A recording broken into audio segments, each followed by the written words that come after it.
सभी भक्तजनों को और सभी को मेरा नमस्कार।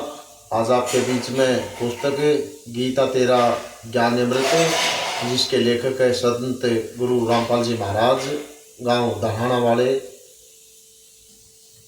श्री ब्रह्मा जी, श्री विष्णु जी व श्री शिव जी की उत्पत्ति। काल ब्रह्मा ने प्रगति दुर्गा से कहा कि आप मेरा कौन क्या बिगाड़ेगा, मनमानी करूंगा। प्रकृति ने फिर प्रार्थना की कि आप कुछ शर्म करो, प्रथम तो आप मेरे बड़े भाई हो, क्योंकि उसी पूर्ण परमात्मा कवि देव की वचन शक्ति से आपकी ब्रह्मा की अंडे से उत्पत्ति हुई तथा बाद में मेरी उत्पत्ति उसी परमेश्वर के वचन से हुई है। दूसरे में आपके पेट से बाहर निकली हूँ, मैं आपकी बेटी हुई तथा आप मेरे पिता हुए। इन पवित्र नातों में बिगाड़ करना महापाप होगा। मेरे पास पिता की प्रदान की हुई शब्द शक्ति है।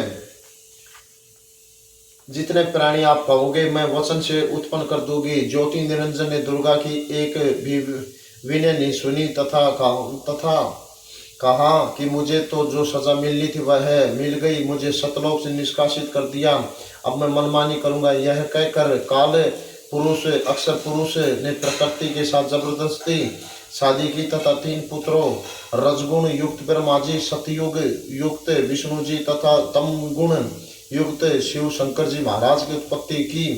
जवान होने तक तीनों पुत्रों को दुर्गा के द्वारा अचेत करवा देता है। फिर युवा होने पर श्री ब्रह्मा जी को कमल के फूल पर, श्री विष्णु जी को शेषनाग की शैया पर तथा श्री शिव जी को कैलाश पर्वत पर सचेत करके इकट्ठे कर देता है। तत्पश्चात प्रगति दुर्गा के द्वारा इन तीनों का विवाह कर दिया जाता है। काल ब्रह्मा के आदेश से प्रकृति देवी ने तीनों को एक ब्रह्मांड में 3 लोकों स्वर्ग लोक, पृथ्वी लोक तथा पाताल लोक में एक एक विभाग के मंत्री पद संभालते हैं। ब्रह्मा ने एक ब्रह्मांड में एक ब्रह्मालोक की रचना की है।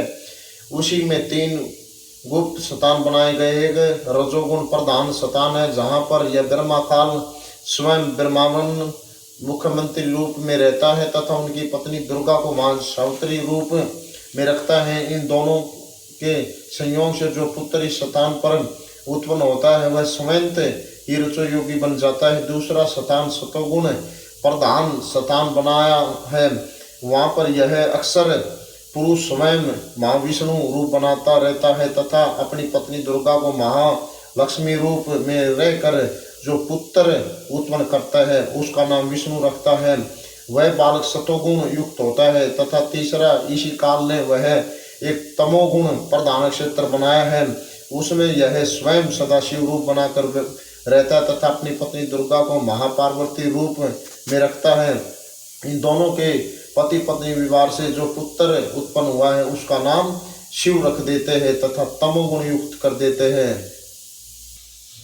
मेरी सभी भक्तजनों से हाथ जोड़ करके प्रार्थना है, आपको ये पुस्तक में दिए गए प्रवचन अच्छे लगे हो, ज़्यादा से ज़्यादा लाइक करना, ज़्यादा से ज़्यादा सब्सक्राइब करना, ज़्यादा से ज़्यादा शेयर करना। सभी को नमस्कार, राम राम।